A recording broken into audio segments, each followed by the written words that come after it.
എനിക്ക് ദൈവത്തിനോടാണ് നന്ദി പറയാനുള്ളത്. കാരണം ഇപ്പൊ ബിഗ് ബോസിന് അടുത്ത് പറഞ്ഞതുകൊണ്ടാണ് ഞാനത് അങ്ങനെ അറിയപ്പെടാൻ താല്പര്യപ്പെടുന്നില്ല. എനിക്ക് അതൊരു പ്ലാറ്റ്ഫോം മാത്രമായിരുന്നു.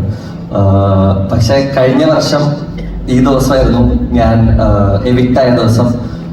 അന്ന് ഭയങ്കര ഒരു എന്താ പറയുക, നെഗറ്റിവിറ്റിയുടെ ഒരു ഭയങ്കര ഹൈറ്റിൽ നിന്നിട്ട് അത്രയും വിഷമിച്ചിട്ടുള്ള ഒരു സമയമാണ്.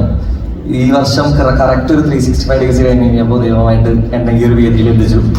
അതില് ഏറ്റവും കൂടുതൽ താങ്ക് യു പറയുന്നത് ആദ്യം റിയാസ്കിനോടാണ്. കാരണം ഞാനും ഇതുപോലെ തന്നെ ലാസ്റ്റ് ആയിട്ടുള്ള ഒരു ആർട്ടിസ്റ്റാണ്. അപ്പോൾ റിയാസ്കയുടെ ഫാമിലി സജസ്റ്റ് ചെയ്തിട്ടാണ് എന്നെ ഈ പടത്തിലേക്ക് വിളിച്ചത്.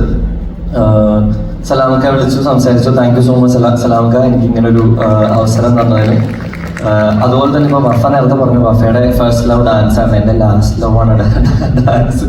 അതും നമ്മുടെ ഷോബി മാസ്റ്ററിന്റെ കൂടെ വർക്ക് ചെയ്യുന്ന സമയത്ത് അവർ ആക്ച്വലി റിഹേഴ്സൽസ് ഒന്നും ഇല്ലാതെ നേരെ സെറ്റിൽ വന്ന് എന്നെ ഫുൾ കോട്ടും സൂട്ടൊക്കെ ഇടിപ്പിച്ച് ഹെയർ സ്റ്റൈലൊക്കെ അരമണിക്കൂർ എടുത്ത് ചെയ്ത് കഴിഞ്ഞിട്ടാണ് അവർ പറയുന്നത് റിഹേഴ്സൽസ് എന്ന് പറഞ്ഞിട്ട് കൊണ്ടു നിർത്തി മുഴുവൻ വേർത്ത് കുളിച്ച്. അങ്ങനെ ഞാൻ കഷ്ടപ്പെട്ട് ഇപ്പോഴും അതിനെക്കുറിച്ച് ആലോചിക്കുമ്പോൾ മുട്ടിടിക്കും. കാരണം എല്ലാവരും കാണുന്നുള്ളത് സംഭവം ഡാൻസിന്റെ. പക്ഷെ I had a lot of fun shooting for this movie. എൻ്റെ ആദ്യത്തെ സിനിമയ്ക്ക് ശേഷം ഞാൻ ഇത്രയും വലിയൊരു പ്രൊഡക്ഷൻ്റെ കൂടെ, ഇത്രയും വലിയൊരു കാസ്റ്റ് ആൻഡ് ക്രൂവിൻ്റെ കൂടെ വർക്ക് ചെയ്യുന്ന ഒരു സിനിമയാണ്. സിദ്ദിഖാൻ്റെ കൂടെ ഒക്കെ കുറേ നേരം ഇരുന്ന് സംസാരിക്കാനും എല്ലാവരും കൂടെ ചെയ്യാനായിട്ടുള്ള അവസരം കിട്ടി. പിന്നെ ഒരു ഗോപിചേട്ടൻ്റെ ഒരു അടിപൊളി പാട്ടിന്റെ ഫേസ് ആവാൻ പറ്റി. പിന്നെ നേരത്തെ പറഞ്ഞ പോലെ തന്നെ ഞാനും ഇവിടെ ഒരുപാട് പേരെ കണ്ട് ഇങ്ങനെ ഓസ്ട്രക്കായിട്ട് ഇരിക്കുവാണ്. അപ്പോൾ താങ്ക് യു സോ മച്ച് സലാമക്ക. ബാക്കി എല്ലാവർക്കും all the best for the movie. Thank you.